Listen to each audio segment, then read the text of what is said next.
with your hosts, Robbie the Wagner, Charles William Carpenter III, and Adam Thomas Argyle the Nerd.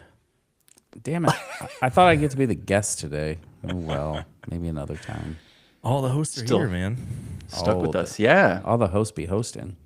Yeah, we do be hosting. Might as well call us GoDaddy. Ooh. We're all daddies? I don't know. It's true. Yeah, what a name for a domain or hosting Registrar. or whatever they are. Yeah, they're a why domain do they call themselves registrar. that? I don't know, and I used to work there. Great question. Bob Parsons. Did they have blackjack there? Yes, they did. Bob Parsons was the founder, and he founded, or he was like a co-founder of Intuit, and then once he sold that, he started GoDaddy. Sounds like a phrase people yelled at him that he just loved. He was like, "Yeah, I love it when you tell me to go GoDaddy." Yeah, because he's older gentleman, and maybe that was part of it. I mean, we saw many of the commercials that kind of play onto that. They actually started as an ISP though too, and then kind of pivoted to a registrar later. I don't know. No idea.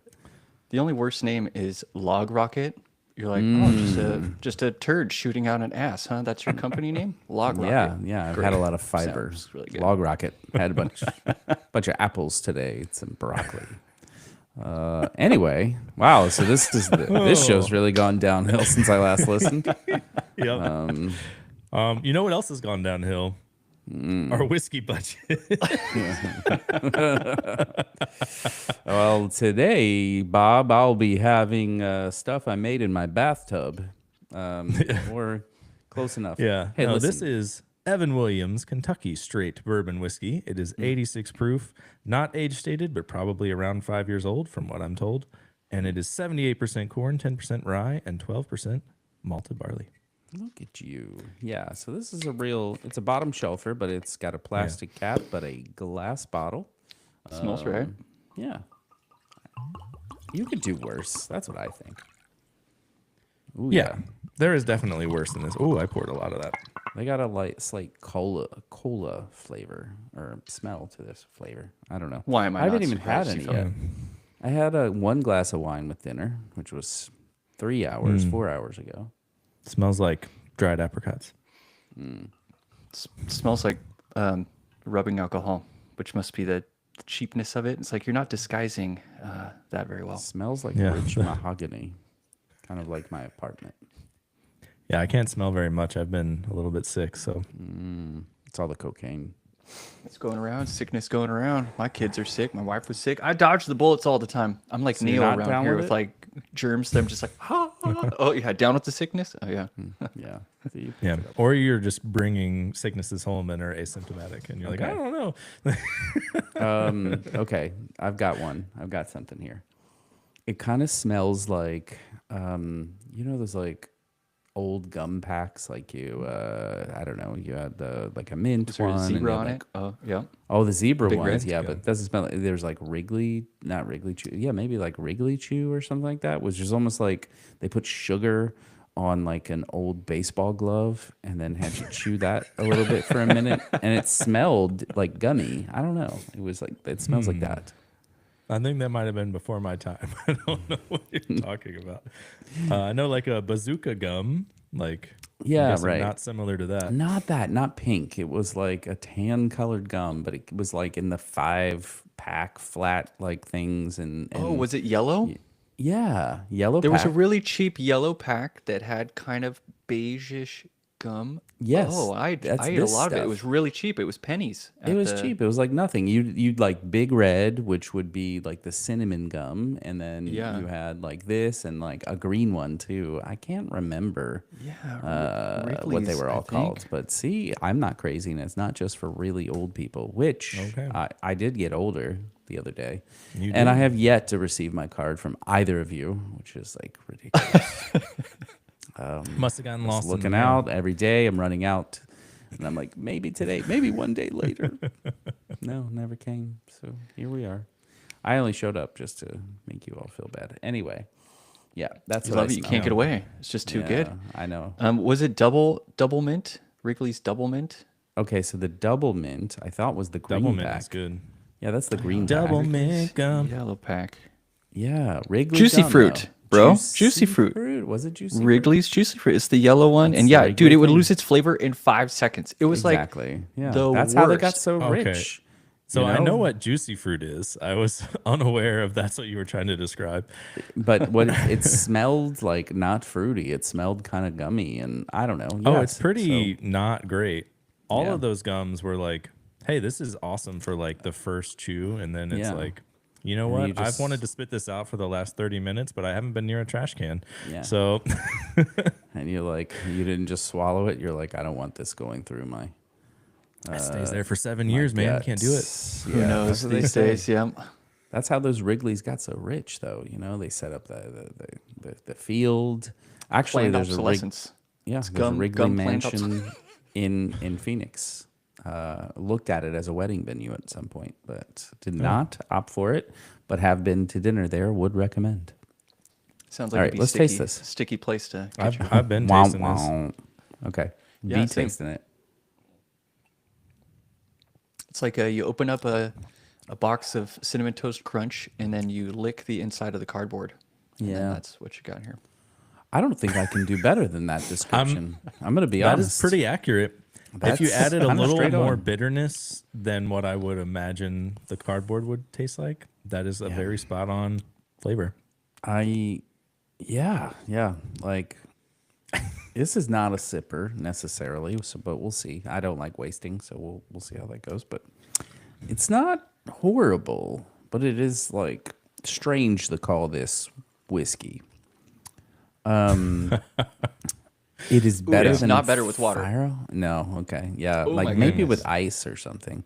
No, It is. I got it on ice. Maybe I have if one of you- each. I have a neat and I have one with it was a bucket of ice and I poured some in and yeah. wow, I prefer okay. the neat. Oh, Yeah. Maybe if you dilute it with a different whiskey, it'll taste better. Yeah, maybe if you dump it out and pour in better whiskey, it will be like much better, I think. Yeah. Okay, well, I don't know. We're all really loving this. First, I haven't heard this yet, I don't think. Not for a while. I mean, not ever, but not for a while. Adam, could you explain to me, remind me what the rating system is? Because I'm Yes. trying to place this and I can't remember what to do. Thank you, Chuck. I've been dying for you to ask me this question my whole life. It's 0 to 8 tentacles. 0 being I wouldn't even clean my toilet with. I wouldn't even pour that on my enemy's face. 4 being middle of the road. It's whiskey. They did it. Great, unexciting. Maybe I'll give it away. 8 being clear the shelves. This is all I want for the rest of my entire life of whiskey. This is it. So 0 to 8. Okay. Yeah, that gives me better context. I guess I wanna should rate it? start. Sure, Yeah. I'll go. Do it. I did ask for the system. Okay. I don't think I would pour this on my enemy's face or in the toilet. That's pretty extreme. I'm probably going to keep drinking it throughout this hour. But beyond that, who knows?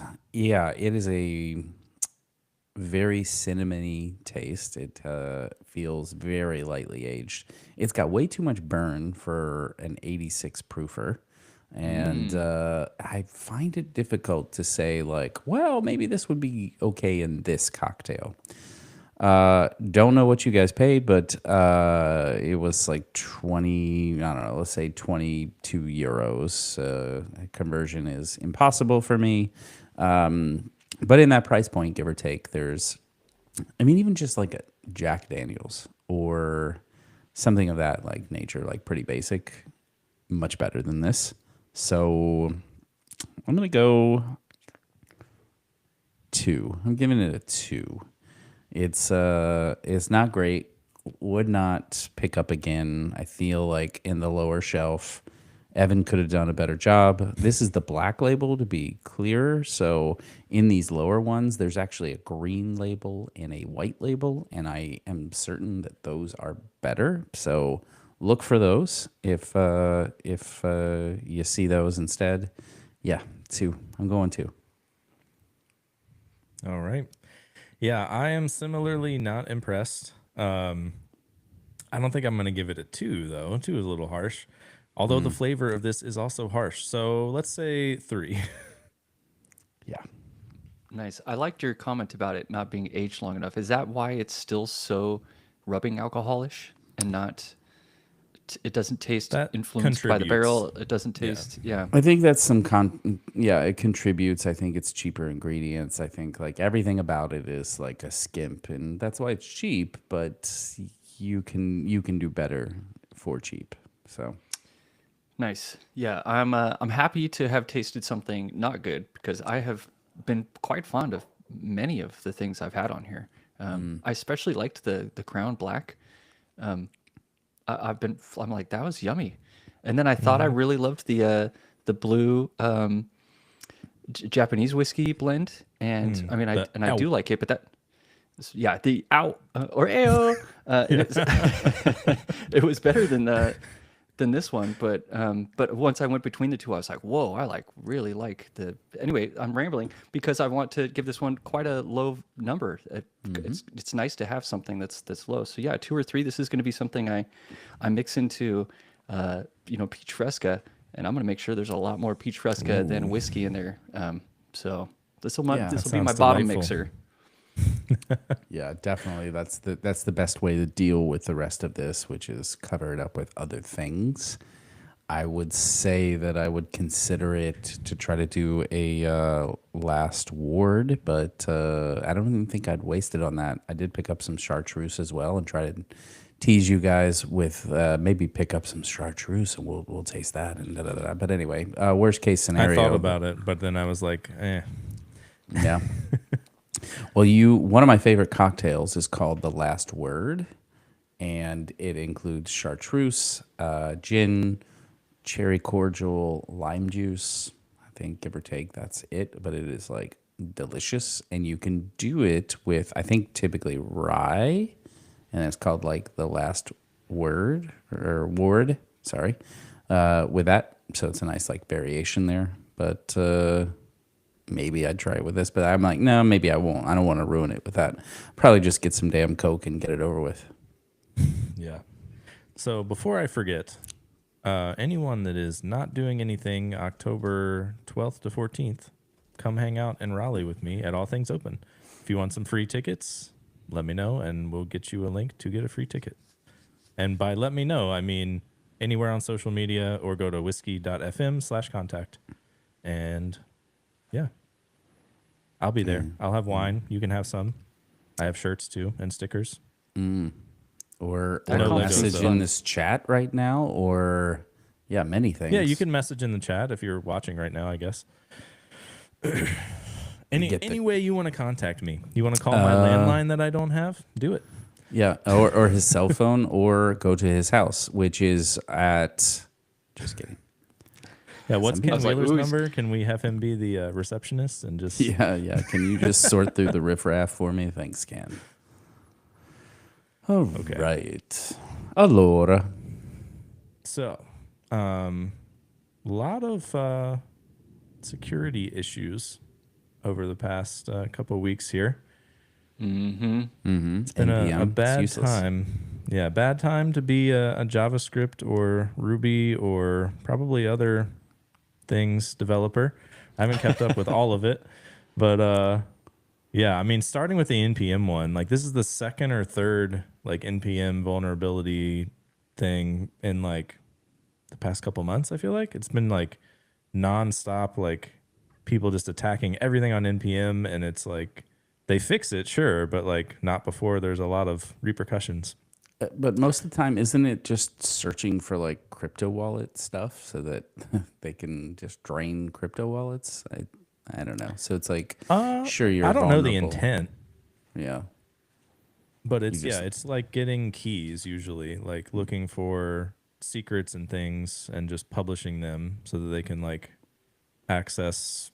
I don't know. There's probably stuff that is good, like gives you money if you access it and hack it. I don't know, but like the crypto thing makes sense, but like I don't know how much of that would be in NPM packages. Maybe private NPM packages or like private GitHub repos might have like, I'll like store if my you wallet were, in here. yeah, if you were I think it's more around like if you're working on a blockchain app and you install this package as a dependency, which makes it part of your app, and then you have keys there, it would be, you would in that way have some kind of access. I don't know, very high level reading over things, but it is interesting. But to the, okay, I'm going to play devil's advocate around that, which is, does this mean you should be a bit more, especially in like a production application or something, that you should be a bit more careful about how you deal with dependencies and upgrades and stuff? Like you're pinning things instead of like allowing minor or patches even, and or you could be doing security scans somehow in your CI/CD, right? Like if you're gonna YOLO it up, fine, but like as it goes through CI/CD before it ever like hits the internet per se, there's like a FOSSA scan or something of that nature. I don't know. Well, I don't know if, I mean, a lot of people were using automated scans of some sort, I'm sure. So I don't know if they just weren't finding it, or like maybe it was subtle enough that it wasn't finding it. But there is a new thing in PNPM. I forget what it's called, but there's a flag where you can say like, if this was released in like the last day or two, just don't install it. Yeah, I like that. Would, Like wait a week or something. You can set a delay on package upgrades, which is kind of nice because then you let it kind of settle out into the wild. yeah, you should always pick like one extra day. Like if everyone's doing a week, do 8 days. Because like I think it was Nullvox or somebody was talking about that, and we're like, yeah, if everyone just picks like a couple days, then everyone that's trying to attack something will just like wait a couple days. Like you need it to be a random amount of time or something. Well, and these were all social hacks too, right? So this is gaining keys through phishing generally. So it's kind of just plain. So it's not NPM's vulnerability. It also wasn't Ruby's vulnerability. This was humans being suckered by a list. And then, they click the link, and then it's almost like you've seen the movie Ransom or these other ones where they like steal your child, and then they're like, you need to give us $1 million and you can't tell the authorities at all. It's almost like that's happening here. And so we need a new tech movie. It's kind of what I'm getting at. We need a tech movie where some developer gets an email. Dun, dun, dun. It looks so normal. They click it, and then all hell breaks loose. And the movie voice comes in and it tells us all about like he wanted his babies back. His keys had been taken. And then, in a world, like that kind of thing. In a world where you thought you were safe on the internet. Yeah. So yeah, but there's like no ransom. It's almost like they just go on and just like say they have it. I don't know. Or I guess this one tried to steal things, but I don't know. Ruby's was interesting. It's like someone touted it on Reddit. They're like, look at me, I've got control. What y'all gonna do? Anyway, sorry. They're like, we're gonna do a hostile takeover that now makes us appear to be like the world, like the WordPress organization or something. It was like the after effects were strange. It seemed. Yeah, I think it seemed way more legit. I didn't read a ton about it, but like it seemed like it was actual people who were like RubyGems maintainers or owners that were like, I'm just gonna revoke everyone else's access and then give a bunch of other people access and change the name. Like, do you know the backstory, Adam, on what happened there? Or I don't. Okay. I mean, I read things kind of similar to what you're saying. Is that so? Bad thing happens around RubyGems, and then so the main company that has been like the steward of the registry, like just one day it shows up like this guy comes in, he's actually the owner and has booted everyone out, and then is like, oh wait, sorry, that was too much, let people back in, and then like a few days later did it again for whatever reason. So yeah, I don't know what you stand to gain other than like people disliking you. Like there's not, because all the packages are free, right? Like I don't use Ruby, so I don't know how it works, but like Sounds like it's worth a lot of money. It's how many gems are in there. But ching. Wow, wow. They're I had just to put 'em rubies. chinked, so I was If like, you could have yeah. gotten diamonds or sapphires, come on. Yeah, they should have called it treasure chest. That would have been a better name. Ooh. Keep all the rubies in. Yeah. That's a great question. I mean, there's a company behind it, and you got to feel like there's some level of financial gain there. But it's hard to say. The business of open source is interesting. So what you're Yeah. saying is, I think this was like David Kramer. Somebody said at some point, like back in the day when he was writing and he was a Django guy, and so he would bring in a package like, oh, here's my dependency, and then he would just copy it and use it locally, and then just do that for his upgrades instead of like having this build time operation of like great gathering dependencies and pulling them in so that he could actually be aware of like everything that was happening within his application. And I'm like, that's really interesting. It sounds like a giant pain in the ass, to be honest, which is like why nobody really does that. But if you are like serious about security, if you're just serious about bugs or whatever else, you're just like being like, this is my space and everything in here belongs to me. I mean, it's all the same, I suppose, right? If you just copy the code over, you're not like copying the code over and then being like created by David Kramer, you know? I mean, I don't think he did that, but he's just using a local version until he needs something else. I think that's like, I don't know, maybe this is a bad analogy, but I want to say that's like being like, hey, okay, I've got Netflix, but I don't want to, like, what if the internet's down? So I'm going to buy every single movie that exists on Netflix on DVD just in case, because like I might want to, like, giving up that convenience for that much, like it feels so cumbersome. And like I feel like if things get owned enough, like if all of NPM is like demolished tomorrow, or like things that the entire web is built on, like either there will be a very quick remediation and we'll all be fine, or we basically are just going to not have jobs because you can't run the internet anymore. And in either case, I don't need to have downloaded all of my packages. Yeah. I think an analogy is this, possibly. I can check out or you still can, but whatever. Like back in the day, I could go to the library and get DVDs. And I'd be like, okay, cool. Yeah, I'm going to go see this DVD. I'm going to copy it real quick to my computer in case my DVD player breaks. And that way I could still watch it. Right? Like technically, I'm just borrowing it. You know, I'll delete it when I'm done or whatever. Maybe it's like that. I don't know. Yeah, that's a fair point. What about for some like I think there might be a hot take in here, which is because there's a huge advantage to maybe it's even like a risky or safe play where you're loading things from CDN, and you can put a version number in there, or you can grab latest. You grab latest when they deploy fixes, you get the fixes, right? And let's say it's 99% of the stuff that you acquire over 6 months using latest are gains and awesome things.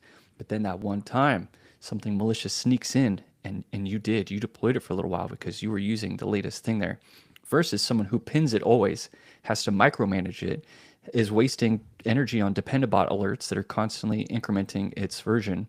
They accept them. They pretty much blindly accept them. It's highly likely they would blindly accept a Dependabot alert to try to update it to a nefarious version.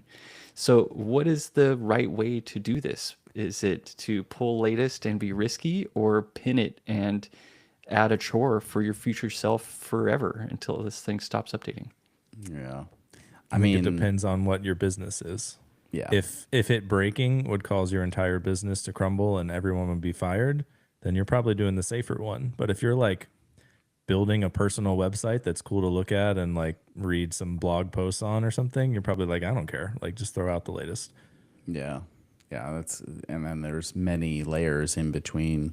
I think more often than let's not, talk about the in-between layers too. Okay. I mean, because I think more often than not, I'm at least accepting patches, and sometimes even up to minor versions. The fallacy that's the problem there is, those could be vulnerable too. Like, just because they published it as a patch doesn't mean it actually was a patch. because it's subjective. Like we have Semver, and it's Evil kind of Semver. supposed to be you're right. It's supposed to be the rules, but like just like open source, it's sort of like we all agree as a nice community that this is how it works. But as soon as you have a bad actor there, they can be like, "Oh yeah, fuck you and your patches. I'm putting all this malware in there." Yeah, you can do what Google did, which is they clone everything from NPM into their mono repo, so that if you want to use something, you don't go get it from NPM. You get it officially cloned into the mono repo, and then you reference the mono repo. So if NPM did go down, Google doesn't go down. So they have that interesting advantage. And then there's also Snowpack in here, where Snowpack kind of reduced the amount of nefarious things that could happen because you only pulled down the bundled module.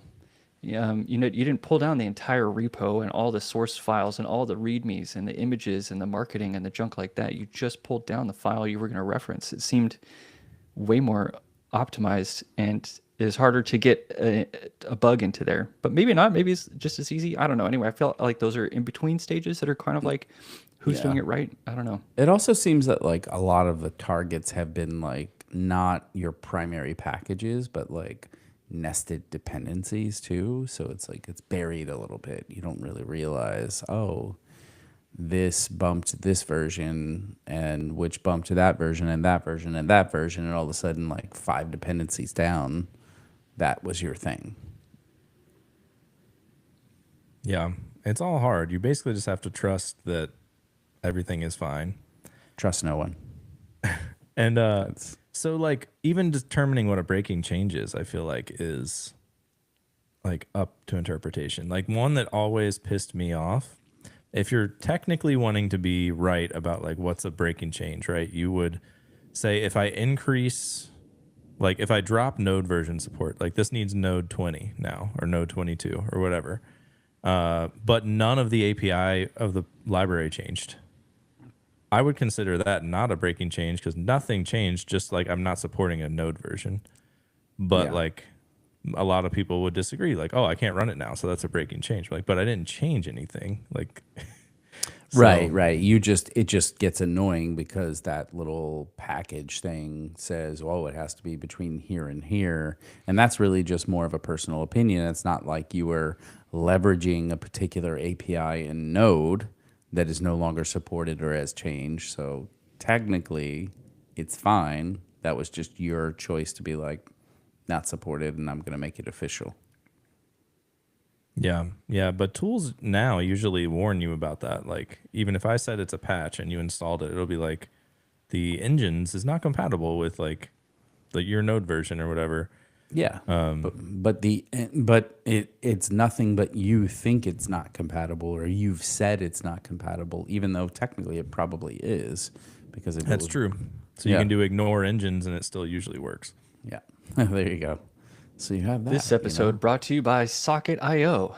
Protect your NPM packages by leveraging our service, which deeply inspects and monitor. I can't remember what the whole pitch is, but that's what they do, right? Socket.io is they are constantly scrubbing dependencies. No?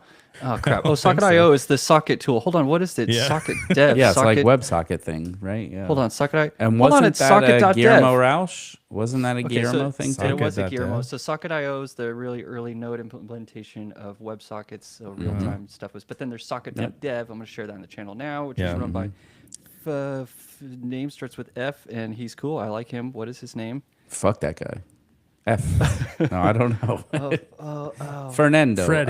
Freddie. Damn it. No, it's Fast a little Times at more Ridgemont different High. than that. It is Frost. Yes, Frost. Oh. Yeah, Frost started this. He sort of recognized that we were vulnerable and started a company and got investment, and now is trying to protect people's dependencies through AI, other scrubbing and monitoring. And so it's like when things go sour, they were there first.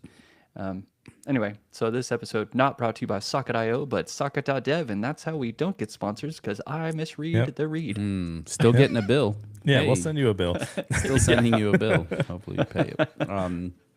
Because we're drinking swill. Come on, hook us up, bro. Got rhymes, bro. You're gonna flow. I'm working on it. My beatboxing and all of that. It's just my pivot, my career pivot. Okay. Next. Yeah. Okay. Well, Well, I was going to say something, and then you were saying something. But anyway, so I want to talk about this Tailwind being a bad state management library because I don't think I understand the joke. I at first thought it was just like it's obviously not a state management library, so it's like, haha, yeah, it's not a good state management library because it's not one. But I think there's some nuance to it that I don't get. Do you? What's your take, Adam? What you said you thought you understood what they were saying? I think, okay, so if you need to, let's say you have many visual things that need to change based on state. Okay, so it's not just one. You want to toggle one class? Yo, no, that's pretty much traditional style with CSS, right? You toggle one class, then with that one toggle, you go change a bunch of stuff. And I know David K. Piano likes to put state into attributes because then they can only be one at a time. Right, your data state is true or false, as opposed to you could have data. You could have multiple classes, or you'd have two classes. One class that says true, one class that says false. But if you have data state equals true, it can only be true or false. So he likes to sort of put you in a scenario where you don't have multiple types of state trying to fight each other in the class name string, which I think is fair. But as soon as you've got like something that changes state and changes the width and the height and the border and the color and all this stuff, well, that's a pain in your butt. So now you're swapping many classes using the micro syntax not in line on the element where you might traditionally be doing it. Either that or you are, and you're using use state, and then you're toggling between a whole bunch of strings of classes, and it's sort of a switch, or maybe you're now making a function out of it. So your function takes the state and returns a set of class strings. I think that's what he's trying to say here. It's like your cool solution is really shitty when I have a lot of things to change or I have a lot of state to manage, because now I'm juggling classes, and juggling classes don't just make my component portable anymore. Now my component has a bunch of strings attached, and these functions have to come with it that balance and juggle these strings. That's how I think what he meant. I don't know. Oh, okay. Was that a dad joke? Strings attached? No, for me it's the have I told you all of the thing that's object-oriented programming? You ask for a banana, but you got a gorilla holding a banana. Yeah, I've heard that. Okay. All this so it's hate like of objects. all the strings attacked. Listen, classes are fine. I don't want to hear They Yeah, are you tried to fine. grab a banana and had a bunch of strings attached to it, one of which was Yeah. connected to a gorilla. But yeah. banana whiskey. So the thing that I would always say about Tailwind though is it's just CSS. So like if you want to have 15 Tailwind classes, you can be like .foo is my new class and add apply the 15 things, and then you can just toggle that thing off and on. And like I don't know. I feel like you can do all the same sort of things. It just requires more setup. There was like, see, I don't know. I saw some argument about like a child modifier or something in the Cascade or something. I don't know. It's like instead of adding your classes to these like 15 things, just put this on the parent and it's a child modifier. And then other people were like, that's ridiculous. Da, da, da, da. And then someone else is like, it's just the Cascade, which is just CSS. It's, you know, it's nice. Yeah, I don't know. So that's why I was nice really is a confused. stretch. The Cascade is hard, man. Well, yeah, Trying yeah, to get of everything course. right. Of course, yeah. And then you always have like teammates who would add something in the middle instead of the bottom and not realizing that the Cascade just means read from top to bottom, you dumb fuck. Right? Anyway. That was the thing I saw. So I didn't see this other like state thing, but I do see I that saw that one also. too. Who did say that? I saw that also. That was a good one. There's a lot of good hate this week. Yeah, yeah. Well, we're gonna get into the real hot take. Oh yeah. That might have been David that is- said that one too. Oh yeah, what is it? Let's hear it. David Piano or Piano? C. Which is it? Well, Piano. neither. Piano is Italian not for his slow. name. Okay. Yeah, he's What's David it? Khorshid, but for some Yeah. reason he's David K. Piano. I don't know. Maybe he used to play. Doesn't he play piano? Or he's I slow. would really hope so, because otherwise think that's so. It's real weird otherwise. Yeah. yeah. David K, like, what's up with your name, bro? Yeah, so let's talk about immigration. I mean, I'm fighting reverse immigration, but lots of talk, lots of opinions all over the place about the change in the H-1B visa. I feel like this is very controversial on a lot of levels. People affected. Yeah. Can we take So- a step back and like I don't know a lot about the different types of like visas you can get to come in and work, or like what a H-1B even means. Like I know that it means you get to come in and work, right? But like what, like why would you get that versus like another kind, or why would you like, how long would you have that, or would you try to just be a full-fledged citizen, or like what? I don't know. Give me some facts on like why you would get this versus something else, if you I know. am yeah, I am far from expert. So, Okay. I mean, previous to the fee attachment, I believe that it was not, there was no monetary aspect to it. And I think it was one of those where it was like highly skilled worker, and it's attached per company. So you get this visa, but it's only for that company. So if that company And that fires job, you, from what I understand. yeah. So it's like you're really kind of trapped in that specific bucket. So, you can't quit or be fired or any of those things, or you go back home. So I think there's like kind of two high, yeah. And then there's the O1, but I thought the O1 wasn't like, it did cost and it was kind of a bit more, but now maybe it's switched and is cheaper. But the discussions are this basically, and obviously like real people are affected by this. So there's like a high level thing of people speaking about like, I'm hiring for such specialized skills, I need to be able to choose from anywhere in the world. And then there's the other side of it, which is, and I think this is a side effect of capitalism. So that's kind of one thing, which is just, I don't have to pay these people shit, and they still very much appreciate what I'm paying them, and they are trapped to work for me at Kinda my fucked up. company, right? Like you come here and Robbie's going to cost me 200,000 and this person is going to cost me 80,000. This is where I'm going with it. I think I can get like a workforce that won't complain about overtime and won't want special benefits and won't So want whatever.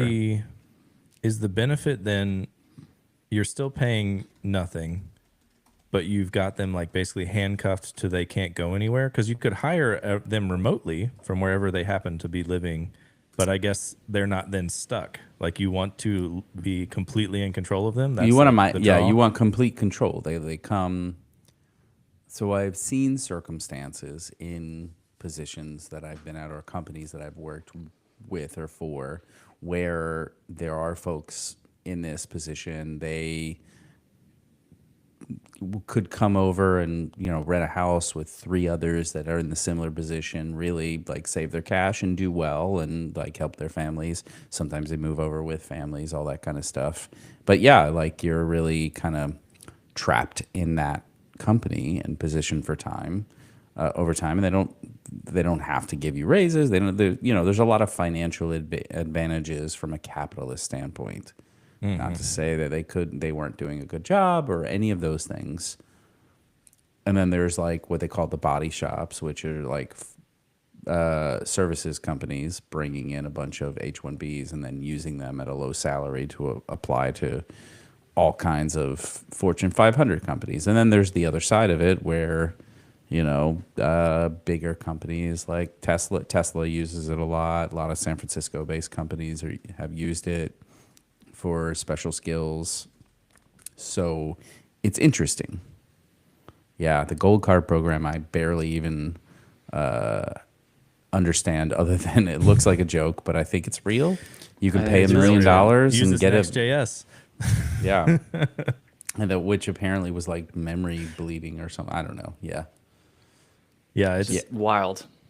the It is gold card wild. thing. It's like it's $1 million for a person, or if a company sponsors it, it's 2 million. Yeah. And then I you don't get know your why you unicorn. would choose. Yeah, I guess like if you're one of these AI companies that's paying somebody like $1 billion salary, you're probably like, why, yes, I would like for them to instantly be a citizen. I will pay $2 million. Well, I could any see visa that, is not but, an like, easy otherwise, process. like- I think, well, any visa is not like an easy process. They don't let you just like say, oh, I could pick this guy up off the street. We're going to do the H-1B. Well- Like it's an arduous process regardless. And I think the gold card thing is kind of like you pay, come on in. We don't care. Yeah, they say there's still a background check, but I feel like if you're paying $2 million, it's like So I think it's like a back door for like Russian oligarchs to just be like, hey, what's up? Like, I'm not in trouble for like war crimes anymore. I live here. Like, Yeah, I don't. Yeah, it's hard to say why. Let me just say this: I'm enjoying the food here, and I am enjoying the view from afar. Okay, yes. because Good I don't know time how to live in thing- Italy for sure. Yeah. I don't know how We're all it's all jealous. going to shake out, but oh, perfect. Yeah, that was always my goal. Yes. Like- You just live to make others envy what you're doing. Not for your own pleasure, just to make others upset. Yeah, it's like it's a lot of hard work. It's there's some bureaucracy and frustrations, but along the way, as long as others are envying me, it seems worth it. So, couple thoughts to it. Yeah, that gold card back door. I called it a smelly back door. Like it's you're going in the butthole entrance, but you had to pay. It's like you really gotta. Anyway. I don't like it at all. I don't think I've hated an idea more than that one. It just seems really crazy. But I've had a couple folks in the past couple weeks reach out to me and be like, hey, I'm applying for a visa. I need a letter of recommendation. We've worked together in open source. Would you be willing to write a letter of recommendation for me? In one case was something like an O1, an alien of extraordinary ability, which is just also a rude thing to call someone. Yeah, it does know? seem. Yeah, I should call them a I'm not talented an alien, individual I'm or a something human. nice. Yeah. Yeah, you- non-resident talented person or something like seriously, but you call them alien of extraordinary ability. It's like this sounds like a UFO landed, and you're going to let them in through the O1 visa. You know, like what the hell? But I get these requests, and I got 2 in a week, and so it made me immediately think that they all got a memo I didn't get. They all got some sort of email or letter that said, you're about to be kicked the hell out unless you do something. And then the second thing I felt was, holy shit, I bet there's a lot of people doing this right now. I bet there's a lot of people trying to stay here, to prove their value. And that has got to feel so shitty. You're like, I've been here paying taxes for 6 years. One of these people works at OpenAI. They're like, I work at one of the biggest companies in your stupid country, and you want to kick me out for what? Like, I think you know for what. I think you know. I mean, I have a hunch. that. Yeah. So I think, I mean, you've been the victim of mass layoffs, and there's been tons of layoffs, and not just in tech. And I think that native residents, true real Americans who also stole this country, but I mean, whatever, right? Like that's. And they still steal from each other, and they're still not nice after that. But I think folks don't are get angry the point, though, because like, okay, if you assume that that's the plan, it's like get anyone that isn't a citizen out so that the citizens can have the jobs. Okay, I could see why you would think that could be a good thing, but what makes you think they would give citizens those jobs in their stead? Like, wouldn't they just hire anyone offshore, near shore, some shore, that shore? I think there'll be some offshore rushes for sure. There'll be some tolerance around that. There will be massive They should charge salary. more. I think This tech is their is, chance. tech is on a rush to push salaries down. I think as like salaries have got just kept rising and rising, and in web development in particular, that there is. I think there's been some great equalizers that have happened across the board, and I think to a degree there's those are support natural, for that. Yeah, that this is another one of like, come on, you're the modern day factory worker, so what makes you think you should get multiple 6 figures as a salary that you earn that? Like, it's a question. I everything is a question in that sense. We don't have any certainty around that, but I think a lot of moves have been made to equalize the market and reduce the average salary of a web developer for sure. And this is another move around that. So like, I don't know, at the end of the day, you can go through hoops and deal with visas, or if you could pay Adam Argyle, who lives in the neighborhood of my office, 80 grand instead, because guess what? That's what your market rate is now. Would you do that? I mean, I think you would. And I think it would look good because you're keeping your community employed. So, I don't know. Yeah, and it saves you a ton. Like there was a tweet about all the big companies, and I forget all the numbers, but I know Amazon, it was like they're gonna have to pay $940 million a year to keep all the people they have, and it's Yeah. like they're They not won't. gonna do that. Ain't Nope. no way. I've been there. I've met them. They're not doing that. They don't give a shit about any people. No. So like, They're making whatever move maintains shareholder value and or increases it Yes. all Yep. the time. So it's politically advantageous to keep Americans employed. You appear to be doing something about, this problem. And, yeah, I mean, let's be honest, like, I don't want anyone to be unemployed. I don't want people not able to feed their family. I don't want them to have to go to another place that is less safe. I'm not asking for that, but I also can see that, like, we are not building rockets. We are not feeding children. We are like, we have a good job. There are some great challenges there. Like, code is fun and all of these things. I don't push that aside, but like, maybe this is some like great reckoning of like, well, you're not as important as you thought you were. So get back to it and let's keep all of us employed and just chill, settle down a little bit. I don't know. yeah, I think that has been happening a lot. Like Jason Langsdorff, I think, mentioned that on one of the times we recorded with him. He was like, yeah, for some reason we've decided this is a job that makes a lot of money, and I'm not sure why. Like I kind of agree. I'm not mad, but yeah, like I enjoy reaping the benefits, but like, yeah, I think there is some level of software engineer that like is really complex and like should pay a lot of money. And I don't know what that is. And like, that's maybe, a sliding scale, whatever. But I think like a lot of the things people making like 100 grand plus at like web developer jobs, they're like doing, here's a div. It has like 12 pixels padding, ship it. I think And when making people a lot were of money. And I think that coming has out gotten of- very inflated. Yeah, I think when people were coming out of like boot camps in 12 weeks and making six figures, I think that was a tipping point. It took me a decade to hit that. So, But you can't fight demand. It's not like these. No. Right. You're These not didn't wrong. pop out the gate like that. Nothing that's really wildly expensive. Like the monks making that whiskey. They didn't come out the gate The trying chartreuse. to make. Is that it? Oh shit. Yeah, the Yes. chartreuse that I tried to get you guys to buy. Oh, that's yeah, made by that- monks? Yeah. It's made by French monks. Oh, okay. for Now, like I'm, now I'm hundreds of interested. years. Yeah, and it's limited, and they don't do it to be limited to make more money. They do almost limited quit because making it's- it because of high demand. Yeah. because of the high demand. So I mean, demand drives cost up. That's not something that does. anybody can control of. And the demand for tech was wild.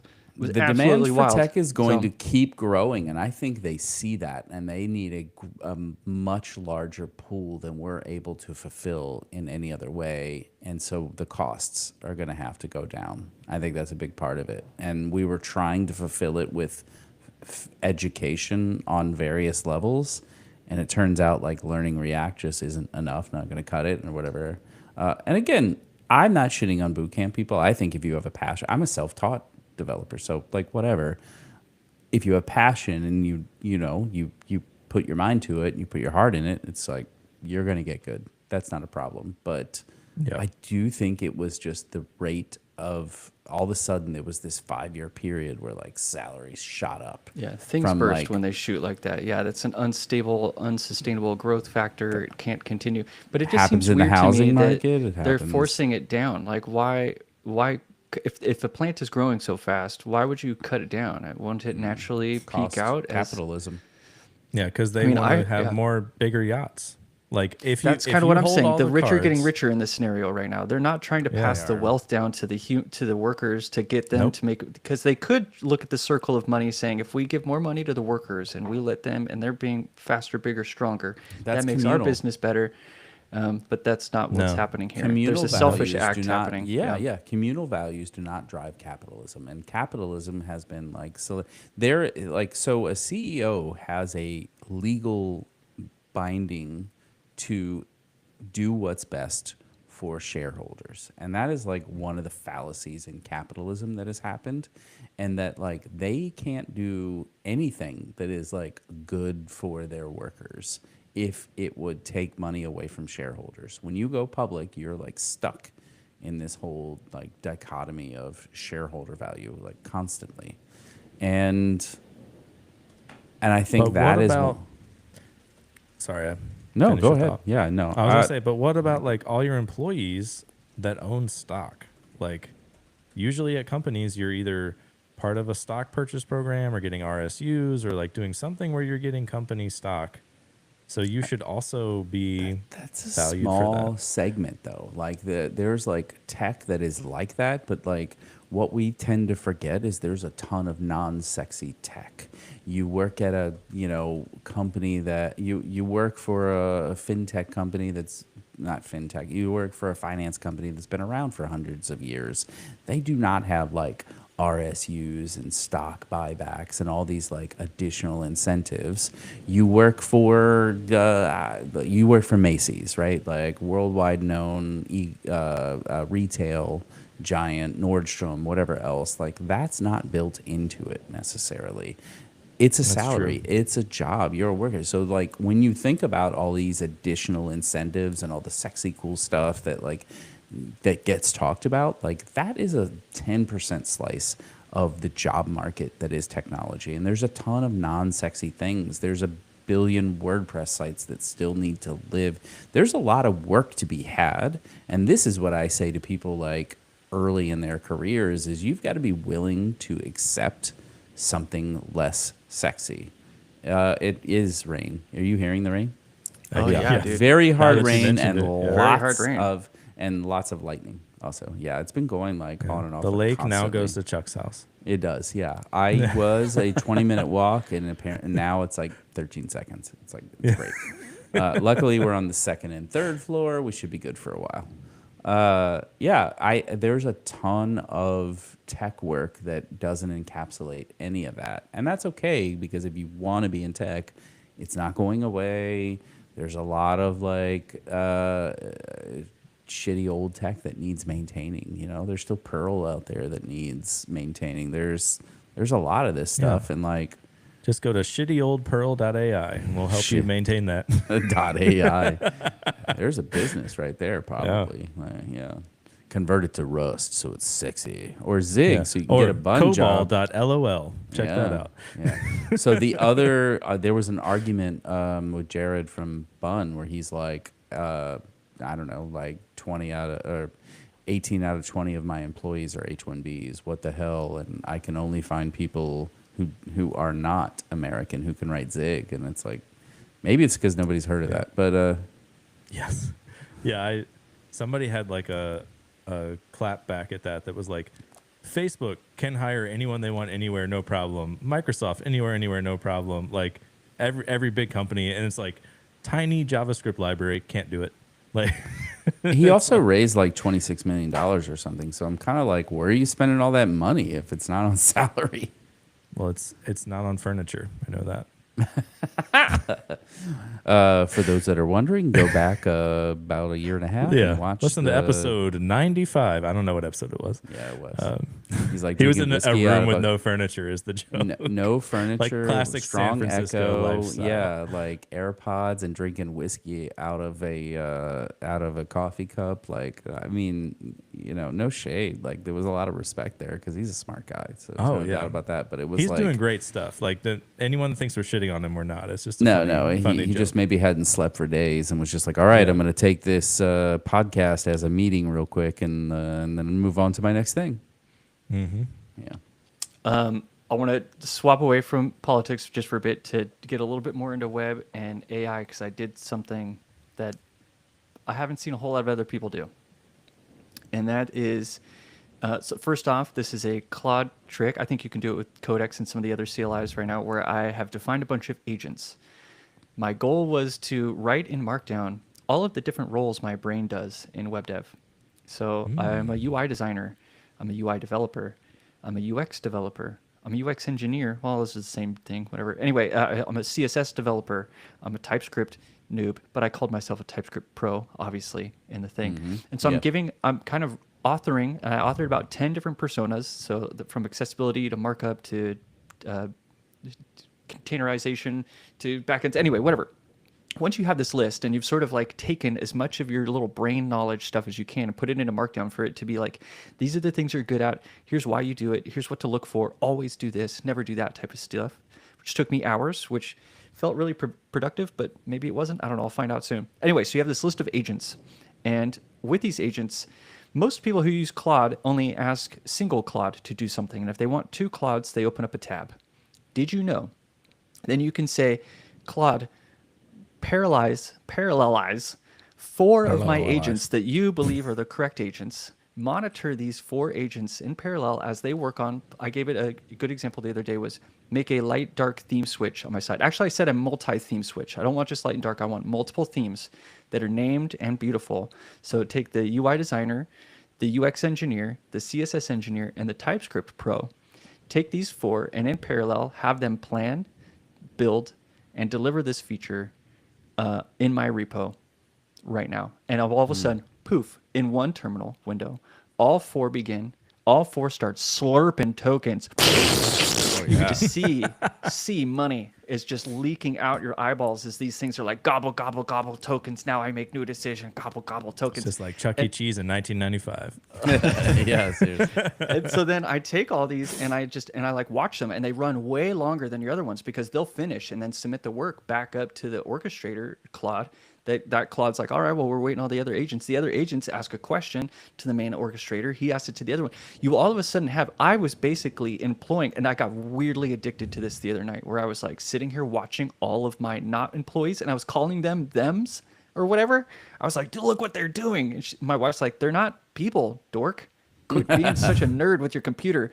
But I was like watching multiple instances of multiple groups of agents fulfill my tasks, and I was getting better results because it wasn't just a prompt. It was a prompt that then they turned into a plan. See, I said today, and these bots, then these agents take that work and go the next level, and then they cross-check each other's work, constantly referring to the agent's markdown file that I gave them to hold on to tenants and things that they believe in. And So ultimately, each one request costs a bunch of money. Yeah, go ahead. Does each one then, because you were like, you're a TypeScript expert, you're a CSS expert, whatever. Is there like one agent that's like, I'm the TypeScript guy, and I'm gonna come through and like check all your types and make sure everything is cool, or is it It's a just domain specialist, all of yeah. the things kind of like spread across whatever agent wants it? No, it picks know? the one that's right. Okay. And you can either specifically say, use the CSS agent to create a CSS robust token color system, for example, and it would go employ specific. And at that point, it's basically just taking the markdown agents file, preloading it into context, and then executing the task for the AI agent. So that's not that cool, but it gets really cool when you have one AI agent managing other AI agents, and you don't let it complete until the task is verifiably complete. And you let each of those be domain experts. So when you define these agents, you do say not only just their name, you say, this is your description, which also is a strong hint of when to use me. So if you see things that have to do with styling or custom properties or keyframes and animations, always ask me to Switch do the to work. that one. Yeah. Yes, Cool. Interesting. exactly. So I Nice. have this scenario now where I'm not just employing one instance, I'm deploying four in parallel. They work a lot longer. They produce better work, and they cost about 25 times more money. Go ahead and ask me anything. I think everyone though, like that is the problem that everyone is having is like they're not producing good work. So I think there is a monetary, limit. You're not going to spend $50,000 on AI tokens to like build a stupid little app. So like, whatever, but something to make it work better and be more specialized is what everyone needs, because they're all very like, oh, I can do everything, but I do it all poorly. And like, here's 10,000 lines of code for a thing that's actually built into the browser already. You're welcome. And it's like, okay, I wish you were a little more specialized. And okay, sorry. And No, I wouldn't. I'm not well, interrupting you. I was just gonna say, related, the only good AI experience I've had thus far is with OpenCode. I started using it. Yeah. Fucking fire. Like Dax, you can pay us for the ad time later, but like OpenCode has been so good, and I don't know why it's better. I know it like I'm forgetting the acronym, but it like understands TypeScript. Like what's the fucking thing that they hook into? DSP, DLSP, DSL. MCP? No, it's like it understands TypeScript. It's not Oh, not an DSL AI is domain thing. Don't say specific language. DSL, that Yeah, means something DSL else. is no DSL is Or I domain think it's specific LSP. language, but it is is LSP a thing? LSP is language something? server protocol. Yeah, so the LSP I think it's is that. It's like I understand TypeScript because I connect to that, and it's like so much fucking better. I'm like, there's these TypeScript errors, and instead of being like as any or like ignore, Yeah. it's like, oh, I actually understand like where these types came from, where they should come from, how to like use generics properly and make this work. And I'm like, holy shit! Like this is the first time I've used AI that it's like actually coded something that I want to ship. Like, so good. Yeah. Yeah, there's a lot of competition in this space. Oh, go ahead, Chuck. No, I've been using OpenCode a bunch lately too, and I can't really put my finger on it, but it's just been it's been sticky. I have not think done there's DAX this. also factor. Codex. It's Codex. But it's Codex here. This DSL, one from. Codex. Jesus, I know. what Where's is my going spouse to on be here? And she's like, "What are you talking about? Log rockets and Codex and Oh geez, my gosh. Like, are we gonna get sued? I don't think so, but so okay. There's a lot of these now. So what do we have? Codex. We have Open Code. We have Claude. Well, I'd used Claude Code and before, and it was Gemini better CLI. than like it was better than using just like Claude in the browser. Yeah, yeah. But it was still like meh, like it's fine. But OpenCode is the first one that I feel like it builds you a to-do list first, and then Yeah, it the like it plan will not mode keep is- going until it knows it's finished each task in the to-do list. And I'm like, Exactly. Nice. I'm working on plan mode. I hit tab, then I'm like, oh, I'm in build mode. Cool. Go ahead. Yeah, I agree. Or do the first 4 steps, and on the 5th one, do this. And I've been getting way better results. Definitely. yeah, So and they it'll all can- stop Oh, go ahead. and be like, can you verify this? Like, hey, I've done this. Can you run the test and see if it like? Whereas other things, I think, keep trying to run the tests and like I was trying to do a drag and drop thing, which is very like you've got to look at it in the browser because Yeah. like Is that where you dress up like the other gender and then you fall on the floor? that is yes. And it was Great. having to watch me do that. Thank you. No, it was no like Robbing you know, the and dra- drag is probably the funniest thing I could think of right now. Oh, let's ask AI to make that for Oh us. yeah. Go ahead and get this Oh, man. picture, and I'm putting it into Nano Banana. Okay. Anyway, I was trying to say that like anything where you need to like actually click or move things and like it's hard to like automate with like a unit test, like it should stop and be like, could you verify that this is doing what you thought it should? Because like otherwise it's just like, yep, I fixed it. It's dope. And then it's like, Well, that's no, where you need the it- playwright MCP. So that's where it spins open the browser Ooh. and then tries to use the browser to use and verify its own thing. So it's Okay. But I mostly agree that like Claude, when it spins up local dev, I don't want it to do that. I'm like, no, I've got dev server running in another tab. Like I don't need. So a lot of people in their Claude markdowns will tell it to never do that. But I agree that like adding a plan is a great way to continually steer the otherwise dumb word vomit machine. Yeah. I so always yeah, want those- the plan so I could talk Good. about what we're gonna do. So I always start in plan mode. yeah. But then it's like, does it understand the plan? That's my big problem is like, it sounds like, whoa, you really understand this. Could you implement it? And it's like, no, like, no way, man. I'm No, like, all but right, you cool. can. Yeah. I ran out of tokens for today. You're at Yeah. It's like, let me teach you NeoVim so you could write it. I learned how Bolt and Lovable work. Have you tried either of those? Is there just a I team have. of people implementing it behind the scenes? I have tried No. both of those, but it's been a few months and they were both fucking garbage. But maybe they're better now. They're still marginally better than your own one-shot prompts, and I learned why. It's because they do the multi-agent parallelization for you in the background. Dude, I got fruit flies in the house. If you see me trying to whack stuff, it's fruit flies. But yeah, so that's why you ask it to whack do anything. something. We're apple on cider vinegar. But it'll make a plan for you. So it's like you were a naive human. Do this thing that I wrote for 5 seconds and make sure it's super beautiful. Fulfill my dreams. And so then it goes and like writes the plan. Doesn't just write the plan, it then distributes the plan amongst its own specialized agents, runs all those in parallel, and does all that stuff in the background for you. So this is why those generally have better results than other people's work, is because most people don't know that they can do that stuff themselves at the CLI level, depending on...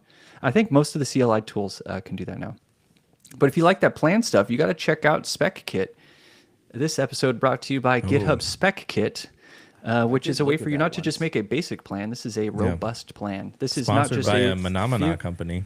yeah, and not just like a few bullets that you say tasks 1 through 5. This is steps 1 through 5. Each step has multiple to-dos inside of it, and it'll burn through huge task lists, and it feels nice because I like front loading what my user journeys are. What is the point of my service? Like, so when you make a little to-do list, it's not always grounded in the grander idea. And this is why they don't know what's going on. And they still don't know what's going on, everyone. Even though you give it this plan, it still doesn't know why or what the grander plan is. But it does know that when it makes that next word, it's very likely that you will like it more because of some of the background you gave it. So anyway, just some like weird information about how Bolt and Lovable work, how you can run multiple agents in one terminal to have them group a task and work against each other. And I just thought that was really interesting. I felt like I was powerful over my computer because I had multiple agents working on one problem. Managing robots could be in our future anyway, so I think it's worthwhile experience and something to experiment with.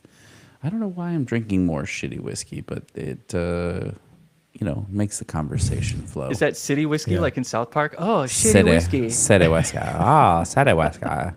No, that's not the city whiskey. I On can that stream note- South good. Park. Hey, wait, no, I can stream South Park because I have Proton VPN, and I have that Sponsored set by up. Proton VPN. Exactly. I have it configured in my router. So I have 2 routers set up, and I have one that is when I want to watch US stuff, and then I just have the normal router when we just want stuff Oh, to wow. go fast and we don't care.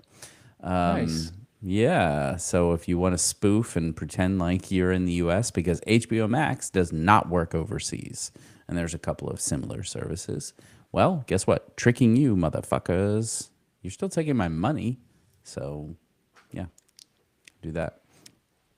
Does anybody have clever your Wi-Fi network name? Like, is it anything funny and clever? I call I mine used to do it. Super Virus so that it's deterring to people. They're like, oh, I'm not going to connect to Super Virus. I'll connect to the one next to mine- it. I used to My- do Abraham Linksys. I was to say I had. Thank you, Cyrus. FBI surveillance van was my old one. My current U.S. one is called Wu-Tang Lan.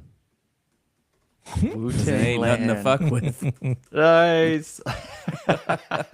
Yeah, so That's a we good mic jumped- drop. Yeah, booyah. So there you go, fun stuff.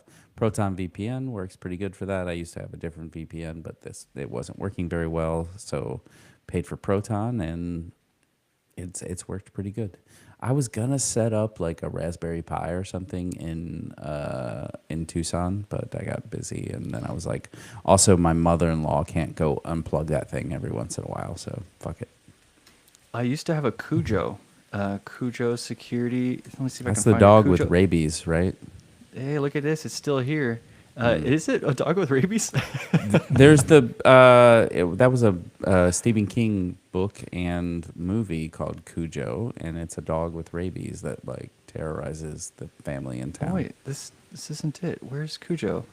Oh shit. Oh, here it was. Here's a video. Cujo Smart Firewall 2018. So this was like a little device you put in between your router, like your modem and your network, and so it would constantly get updates and downloads like what's not good, and all your packets that went through it would just scan them and either prevent them or not, and it made sure that people couldn't. It would also randomize the IPs of all the connected devices in your home, so people couldn't Nice. just walk by and like sniff out your IPs and then start hacking the vulnerable ones. It would do a lot of like intelligent security thing for just like a plebe. It's like, hey, are you a moron? Are you just wildly making Are you your network stupid? available for? Yes, I am. Then you should download Cujo. And I wanted sounded it to work cool. so good, and it eventually got really slow, which is probably not surprising. But I was gonna say it sounded like a pie hole at first, but then started doing other smarter things. So you're a pie hole. I have a big pie hole. Okay. It keeps talking. I can't stop it. We are past time. Overtime. What would you guys like to plug? Your face. Okay. Yourface.io. All right. I'll plug my website, nerdy.dev. Go check it out. I'm back and blogging again. There's some goodies in there, and take my code, please. Please, I give a lot of free code away. Impress your friends with it. Cool. I'd like Check to out- plug Como FC in Serie A, in my town, doing really well this season. I don't know. I don't get any money Nice. from them. Check out starpod.dev. Want a podcast yeah. website? You should use it. We didn't talk about And the that's it. sparkles we added, man. We added sparkles. That's so true. much stuff. And we paired, and Adam did some great little, I don't know what you call it. Little, yeah, sparkles is a good word, I guess. But like things coming out of the rocket ship to like be like, I'm moving. Rainbow farts. Okay. All This right. is what happens. Yeah. You wanna beatbox us out, Chuck? No, I don't want to. I thought about it, but I just put it on the spot, and it just has to Okay. come to me, and it's not All right. happening. All right. Well,